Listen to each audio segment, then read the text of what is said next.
வேல்முருகன் தமிழக வாழ்வுரிமை கட்சியினுடைய வேல்முருகன் ஒரு பதிவு போட்டிருக்காரு. ஜெகதீச பாண்டியன் பற்றி எல்லாருக்கும் தெரியும், உங்களுக்கும் தெரியும். நீங்களும் முன்ன நாம் தமிழரில் இருந்த ஒரு நபர் தான்.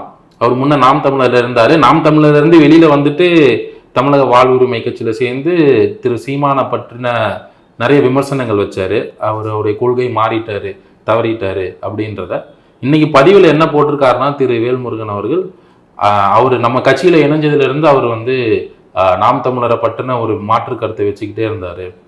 என்னதான் இருந்தாலும் வேறு வேறு கட்சியாக இருந்தாலும் அவங்களும் நாங்களும் நட்பு சக்தி, இதை பற்றி அவங்க இதை நிறுத்தி கொள்ளணும்னு சொன்னோன்னே அவருக்கு அது உடன்படலை. அதனால இப்போ அவர் கட்சியிலேருந்து விலகி தாவேக்கால இணைய இருக்கிறாருன்னு என்கிட்ட சொன்னார். இதை நீங்கள் எப்படி பார்க்குறீங்க? இப்போ நான் கூட சீமான் பிடிக்கலன்னு சொல்லிட்டு தான் அந்த கட்சியை விட்டு வெளியே வந்தேன். கட்சியை விட்டு யாரெல்லாம் போனாங்களோ அந்த கட்சிக்குள்ளே இருக்கவங்க பிடிக்கலன்ட்டு போனதில்லை.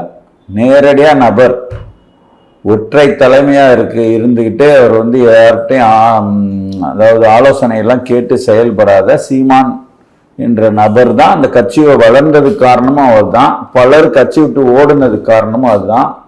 இப்போ அவர் போன வரை என்ன பண்ணுறாரு, தமிழக வாழ்வுரிமை கழகத்துக்கு போகிறாரு.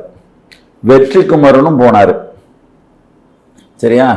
வெற்றிக்குமரன் நிறையா ஆரம்பத்திலேருந்து பயணித்தவர். இந்த வெற்றிக்குமரன் மாதிரி வெற்றிக்குமரன்லாம் சீமானை எதிர்த்து மிக கடுமையான குற்றச்சாட்டுகள் அது இதுன்னு சொல்லிட்டு சொல்லலை.